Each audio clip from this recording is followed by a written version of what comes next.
It was the kind of winter morning that made the world seem magical. Snowflakes danced slowly through the crisp mountain air, settling gently on pine branches that stretched out like arms draped in white velvet. The Bavarian Alps stood proud and still, their jagged peaks rising like guardians above the sleepy forest. For the Fisher family, it was a rare moment of togetherness. Work had been busy, school demanding, but today was just for them. And for Rex. Rex was their 5-year-old German Shepherd. Fiercely loyal and always alert, he was more than a pet. He was part of the family. He had grown up with the Fisher children, barked at every delivery truck, and chased countless sticks across the yard. But today, his world had expanded. The forest trail, blanketed in snow, called to him like a vast playground. The family hiked in single file, laughter echoing off the hills. The children, Lena and Jacob, tossed snowballs and giggled as Rex bounded ahead, ears perked, tail high, nose pressed to the snow. He was in his element. His tracks zigzagged across the trail as he explored every scent, every possibility. "Stay close, Rex," Mr. Fisher called out, only half worried. Rex always circled back. But this time, he didn't. It happened so quickly, no one saw the exact moment. One moment Rex was there, trotting just beyond the trees. The next, he was gone. A rustle in the underbrush. A distant bark. Then silence. The children froze. "Where's Rex?" Jacob asked, peering into the woods. "Rex," Lena shouted, her voice sharp with sudden worry. Mr. Fisher dropped his pack and plunged into the forest, calling for the dog. Mrs. Fisher stayed on the trail with the kids, eyes scanning the tree line. Minutes passed, then an hour. The sun dipped lower, casting golden beams across the snow, but still no Rex. His barking never returned. The family split up and searched every direction they could, calling his name until their voices cracked in the cold air. Snow began to fall harder, erasing footprints almost as quickly as they formed. The forest, so beautiful that morning, had turned silent and menacing. By late afternoon, their voices had grown hoarse and fear had taken root. "He's smart," Mr. Fisher said, trying to reassure the children. "He knows this area. He's probably just chasing a deer. He'll come back." But even he didn't believe it. As darkness approached, the temperature began to plummet. With heavy hearts, they returned to their car and drove to the nearest ranger station to report the disappearance. The officer on duty listened sympathetically but offered no illusions. "If he's out there overnight, he'll need some luck," he said, handing them a small flashlight and a thermal blanket. "Especially if he's injured." That night, the Fishers sat in silence around their fireplace, staring at Rex's empty dog bed by the front door. His leash still hung on its hook. His food bowl was untouched. The house, once warm with barking and play, felt cold despite the fire. No one slept much. Lena cried softly into her pillow, while Jacob clutched the collar Rex had once worn as a puppy. Mrs. Fisher lit a candle by the window. Mr. Fisher stood on the porch for hours, staring out into the darkness, hoping for movement. A bark, a shadow, anything. But the mountains gave no answers. Somewhere deep in the woods, beneath layers of snow and silence, Rex lay curled in a tight ball, his breath shallow, his injured leg tucked beneath him. He whimpered once, a sound swallowed by the wind. He had survived the fall, but only just. And now, trapped in an icy cave far from home, the loyal German shepherd clung to life, unaware that help was days away. Silence pressed against the walls of the cave like a living thing. Above, snow drifted endlessly from a bruised sky, layering the forest in white. But below, hidden deep beneath a jagged ridge, time moved differently. It crawled, measured not in minutes, but in breaths.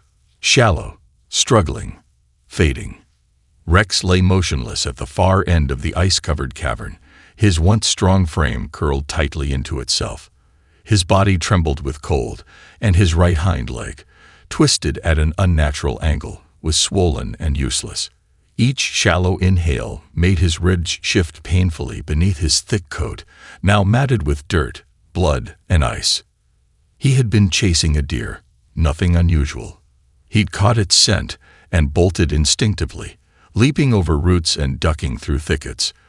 But as the deer vanished into the shadows, the ground beneath him had given way. A hidden crevice beneath the snow, perfectly disguised, had swallowed him whole. He tumbled violently, his body hitting stone, tree roots, and finally a narrow ledge of ice just wide enough to catch him. The impact had knocked the air from his lungs and the strength from his legs. He had barked for hours, hoarse, desperate, calling out into the vast emptiness. But nothing answered. Not a voice, not a footstep, only the echo of his own cries, fading into stone. Now it had been days. Hunger gnawed at him like a second injury. His tongue was cracked and dry, and his stomach ached with emptiness.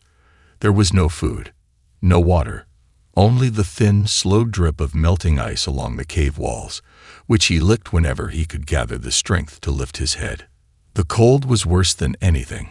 It seeped through his fur and into his bones, a cruel reminder that nature did not show mercy to the weak. His paws twitched occasionally, muscle memory trying to run, to move, but there was nowhere to go. Not up, not forward, only down. Still, something in him refused to give up. Whenever sleep tugged at his mind, promising a warm darkness, a dream of home stirred beneath the surface. In that haze, he saw Lena's face, heard Jacob's laugh, felt the tug of his leash and the warmth of the fireplace beside his bed. He remembered Mrs. Fisher's gentle voice saying, "Good boy," and the sound of his name from Mr. Fisher, stern but loving. He remembered belonging. That was what kept him alive. Even now, eyes dim and breath unsteady, Rex lifted his head every few hours to listen. For footsteps, for voices, for anything. But the cave remained deathly still. Above him, the forest moved on. Trees groaned in the wind. A hawk circled far overhead. And far beyond that, on the edge of a nearby trail, a hunter prepared for his next outing, oblivious to the life that waited just beyond the ridge. Inside the cave, a slow, icy drip struck stone in perfect rhythm. Tick, tick, tick. Each drop was a reminder. Time was running out. And yet, against all odds, Rex's eyes still blinked open every time they closed. He was a dog built for loyalty, for resilience, and for survival. But even the strongest can only hold on for so long without hope. All he needed now was for someone, anyone, to find him. Lucas Gruber was a man shaped by the wilderness. His hands were calloused, his boots always muddy, and his senses sharper than most. At 58, he had spent more time in the Bavarian woods than many of the trees that grew there.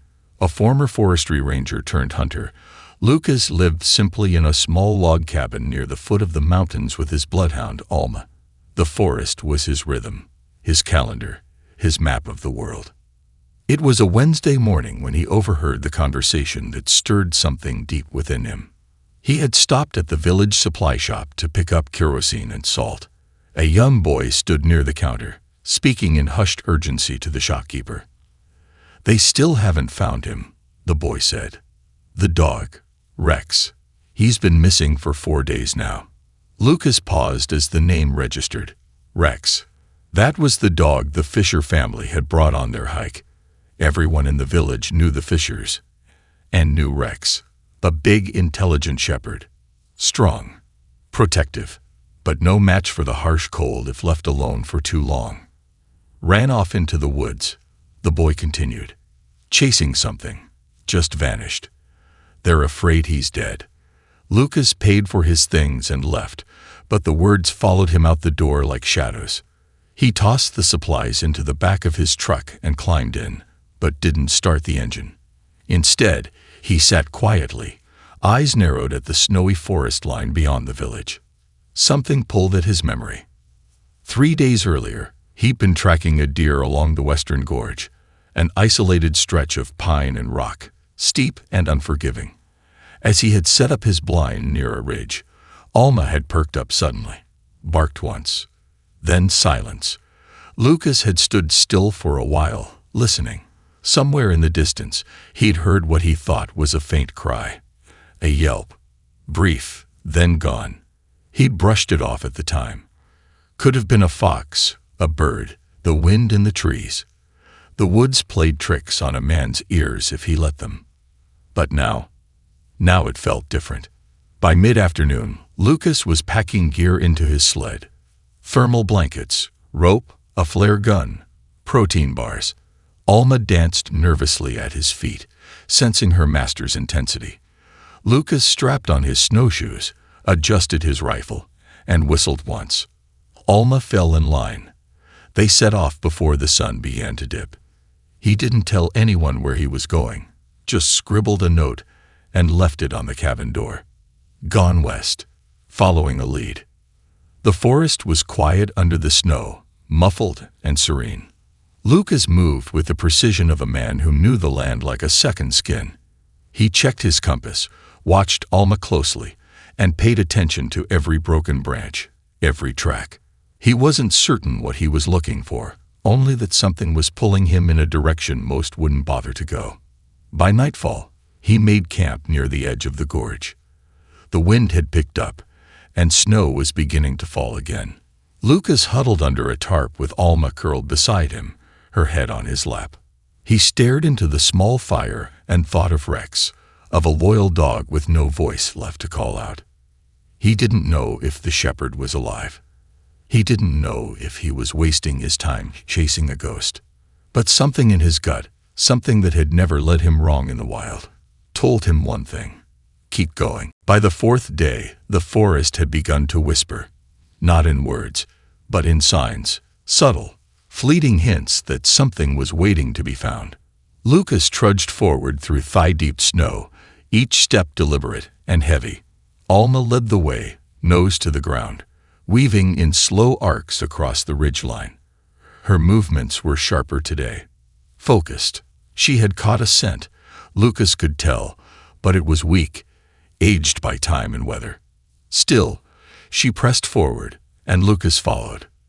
The trees thinned near the gorge's edge, revealing a vast white drop speckled with dark rock and frozen scrub. Lucas paused and raised his binoculars.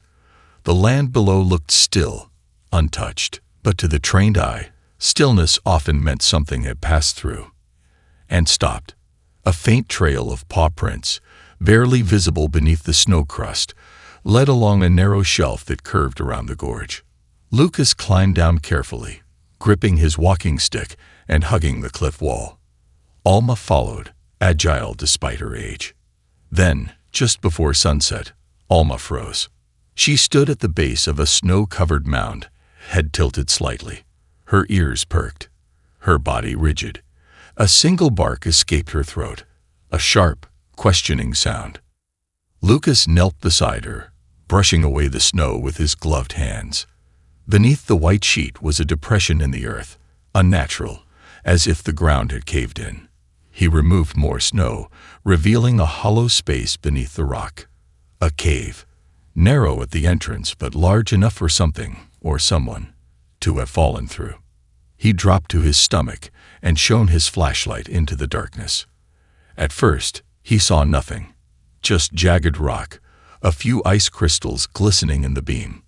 Then, in the far corner, a flicker of movement, a shape, a glint of eyes reflecting back at him.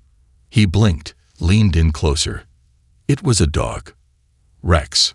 Barely recognizable beneath the layers of snow and dirt, the German shepherd lay still, his body thin and trembling. One leg bent unnaturally beneath him. His ears twitched weakly at the light, and his eyes, dull but alive, locked with Lucas.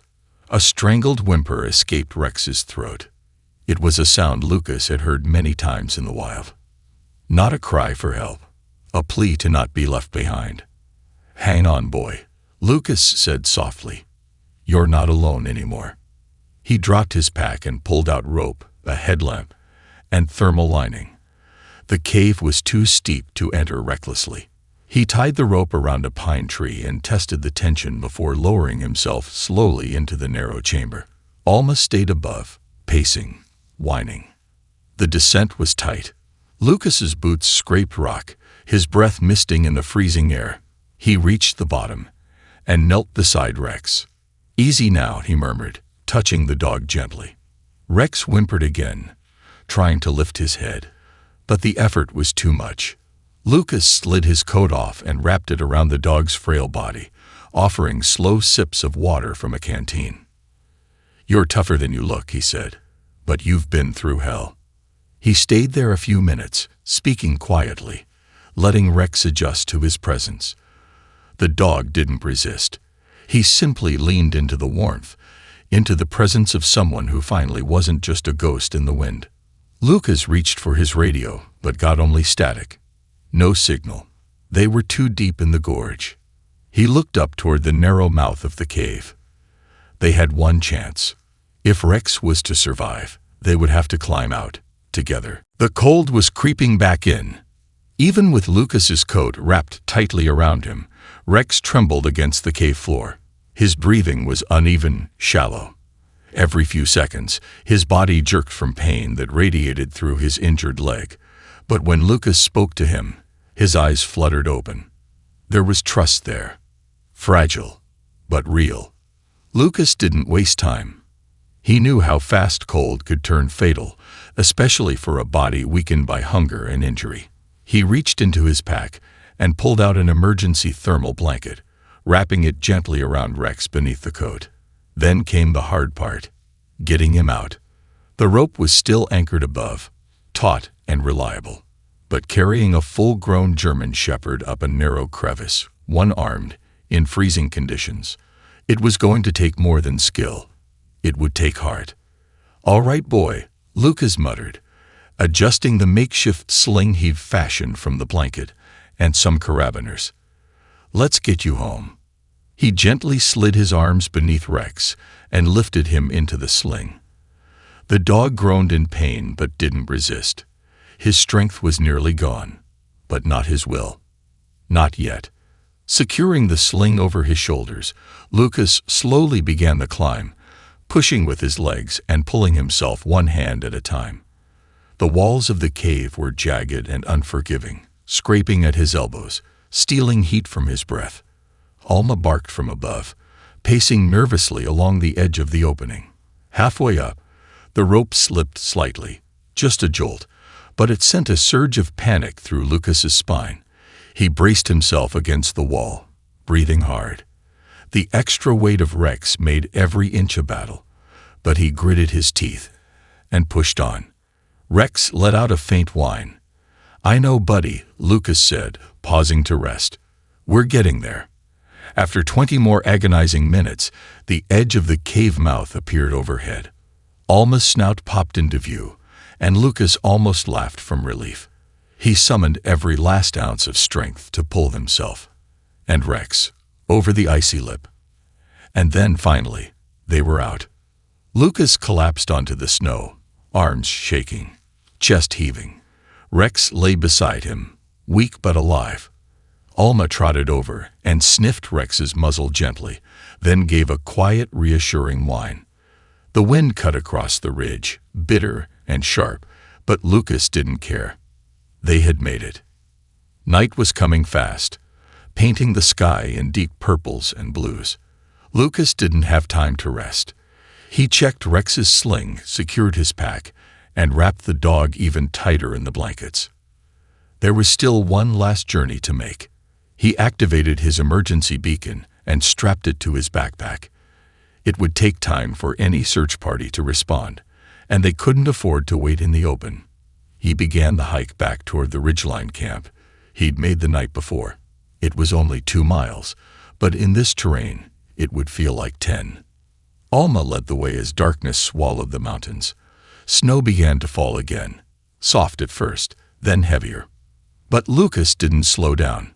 Every few steps, he spoke to Rex, even when his breath turned to ice in the air. "You hang in there, soldier. You're almost home." And Rex, despite the pain, seemed to hear him. His eyes would blink open now and then, just to be sure the man carrying him was still real. Because sometimes survival isn't just about strength. Sometimes it's about who shows up and who refuses to leave you behind. Snow fell harder as Lucas reached his makeshift camp, the storm smearing the line between forest and sky. The tarp shelter, though half buried in white, still held.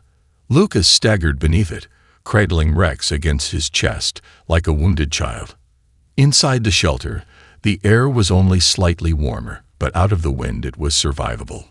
Alma darted in behind them, shaking snow from her coat before curling up beside the fire pit. Lucas wasted no time. He knelt and gently laid Rex down on a thick layer of pine branches, carefully placing one of the thermal blankets beneath him. Then he pulled a small weatherproof first aid kit from his pack. Rex whimpered again, his head twitching toward Lucas, but his eyes stayed closed. He was fading, slipping toward the edge. Lucas felt the weight of urgency press against his chest like a vice. "You're not done," Lucas muttered, opening the kit. "Not after all that." First, he checked the injured leg. It was badly swollen, likely fractured, but not an open break. He splinted it carefully using padded sticks and gauze, whispering softly as he worked. "I know it hurts. Just hold on." Next came hydration. Lucas melted snow in a tin over a quick fire, mixing in a bit of glucose from his kit to boost Rex's energy. He dribbled the warm liquid into the dog's mouth using a syringe, watching carefully to make sure Rex swallowed. It took time. Everything did.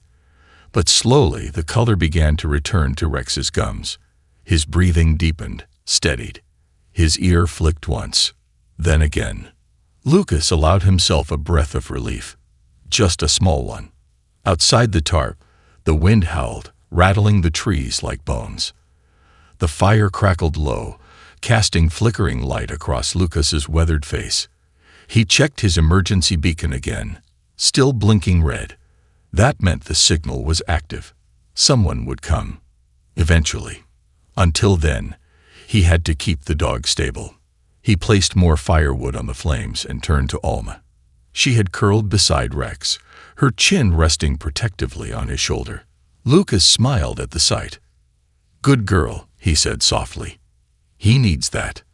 Then, reaching into his pack again, Lucas pulled out one last item, a worn, hand-knitted scarf, blue and gray. His daughter had made it for him years ago. Without hesitation, he wrapped it around Rex's neck, just above the makeshift bandage. A little warmth, a little comfort. It wasn't much, but it was something. Hours passed. The storm raged on. Inside the shelter, time moved differently. Lucas kept the fire going, dozing in shifts, checking Rex's breathing every few minutes. Each time, the dog was still alive. And each time, that felt like a victory. At one point during the night, Rex stirred. His eyes opened, not wide, but with recognition. He looked at Lucas, then at Alma, then let out the faintest, rasping sound from deep in his chest. A wag. Just one weak thump of his tail against the pine boughs. But Lucas saw it, and in that single movement he understood. Rex wasn't just alive. He was fighting to come back. Morning came slowly, cloaked in a fog of snowfall and silence. Lucas stirred beside the dying fire, the cold gnawing at his joints. His body ached from the climb, from the weight of Rex, from the fight against sleep that had stolen hours of the night. But his first thought was the dog. Rex still lay wrapped in blankets, nestled beside Alma, who hadn't moved all night. The shepherd's breathing was steadier now, slower, but strong enough to reassure Lucas that hope hadn't been in vain. He reached over and placed a gloved hand gently on Rex's side. The fur beneath was warmer than the night before. And then, another small miracle. Rex lifted his head. Only a few inches, but enough to meet Lucas's eyes. "Good boy," Lucas whispered, voice raw with fatigue and something deeper. "You're a fighter." Rex's tail gave a slow, uncertain wag. Lucas looked to the tree line. The storm was beginning to ease. The snow had softened into light flurries, and though the sky remained gray, the thick curtain of wind and ice was finally breaking. He stood and stepped outside the tarp, raising his eyes to the distant ridgeline. Then he saw it, a flash of light, then another. He froze. Not lightning, not stars. Movement, sharp and rhythmic. Flashlights. Relief rushed through him like heat. He reached for the flare gun in his belt and fired into the sky. The red streak arced above the trees, cutting through the gray like a signal fire from some ancient time. The crack echoed across the valley. Then voices, muffled, distant, but real. In here, Lucas shouted, his voice cracking from cold and shouting. Down here, Alma barked furiously, as if cheering, as Lucas waved his arms. Moments later, two figures appeared at the tree line, bundled in orange rescue gear. Lucas nearly collapsed at the sight. They quickened their pace and descended toward the tarp shelter. One of them, a young woman with frost coating her eyelashes, knelt beside Rex immediately. Is he the dog from the Fisher report? Lucas nodded. Rex, been missing almost a week. Fell into a cave. He's injured but alive. I stabilized his leg. She opened a medical pack and began checking the dog's vitals. You did more than that, she said, eyes wide with surprise. He's emaciated, but his temperature's stabilizing. We'll get him on a stretcher. The second rescuer stepped beside Lucas. You okay, sir? Lucas gave a weary nod. Nothing that a hot drink and a warm bed won't fix. The rescuers worked quickly, lifting Rex carefully onto a sled stretcher lined with heat packs and blankets. Alma walked beside him as they moved, refusing to leave the shepherd's side. Lucas followed closely behind, every step heavy but sure. The group trekked back through the thinning snow, headed toward the ridge where a snowcat vehicle waited to transport them to the nearest village station. As they moved through the trees, the forest seemed to exhale, quiet once more, but changed. When they reached the snowcat, Lucas stood aside to let them load Rex first. The dog's eyes, half-lidded but aware, met his one last time before the sled was lifted inside. The gaze said everything. Thank you. Lucas simply nodded, his throat tight. The engine roared to life, and they began the slow drive back toward civilization. Lucas sat beside Rex, one hand resting on the dog's back, Alma curled at their feet. For the first time in days, the warmth of rescue was more than just fire. It was being found. It was knowing that, in the wildest places, someone still came looking. 3 days later, sunlight spilled through the windows of the small mountain veterinary clinic. It lit up the room in warm gold, reflecting off the tile floors and softly humming machines. On the padded recovery bed near the far wall, Rex stirred. His eyes opened fully this time, not with fear, but with awareness. The room was calm, clean. A gentle breeze filtered through the cracked window, carrying the scent of pine. Rex lifted his head slightly. His leg, now set properly in a cast, ached, but not as it had in the cave. The pain was no longer the kind that whispered of endings. It was healing pain, proof he was alive. Alma was asleep in the corner, her head on her paws. Her ears perked when Rex shifted. She lifted her gaze, saw him, and rose slowly, padding over to him with a quiet whine of greeting. Moments later, the door opened. Lucas stepped inside, freshly shaven, his worn coat exchanged for a clean flannel shirt and jeans. He held a thermos of coffee in one hand and a paper bag in the other. When he saw Rex awake, his steps slowed. A quiet smile crept over his weathered face. Well, look who's finally up. He crossed the room and knelt beside the bed. Rex watched him, then slowly, carefully, licked the back of Lucas's hand. Lucas didn't speak right away. He just sat there, gently stroking the side of the dog's head. They say another day in that cave, and you wouldn't have made it, he murmured. But you did, you stubborn old boy. Dr. Meyer, the clinic's veterinarian, stepped in behind him, and checked the IV line. "He's doing better than we expected," she said. "The splint held well. Good field work." Lucas just nodded. He did the hard part. Dr. Meyer smiled. "He's got a long recovery ahead, but he'll walk again. Run too, if he keeps fighting like this." Later that afternoon, word spread across the nearby village. The story of the hunter and the German shepherd traveled faster than Lucas could imagine. Locals stopped by the clinic, some dropping off dog food, others with hand-knitted blankets or kind letters. Children drew pictures of Rex in crayon and taped them to the clinic windows. One woman, elderly and teary-eyed, said she prayed for the dog every night since she heard about him on the radio. But the most important visitor came just after dusk. A silver sedan pulled up outside the clinic, and a young man in a military uniform stepped out, his arm in a sling, a fresh scar running along his cheek. He hurried inside, eyes searching. When he saw Rex, his knees buckled slightly. "Rex," he whispered. The dog lifted his head again, and for the first time since his rescue, his ears perked fully. A deep, low whine came from his chest. The soldier, Private Max Ritter, crossed the room and fell to his knees beside the bed. He touched Rex's muzzle with shaking hands, blinking hard to hold back tears. "I thought you were gone," he said. "I thought I lost you." Rex answered with a soft huff and leaned against his owner's shoulder. Lucas stood quietly in the background, watching. Alma sat beside him. Dr. Meyer leaned over and whispered, "You saved them both." Lucas nodded slowly, eyes misty. "Sometimes," he said, "the woods give something back." Outside, snow still blanketed the mountains, but inside, in the warm light of reunion, winter had finally broken. And in that quiet mountain town, a hunter, a dog, and a soldier would never again be strangers. They were survivors. They were family.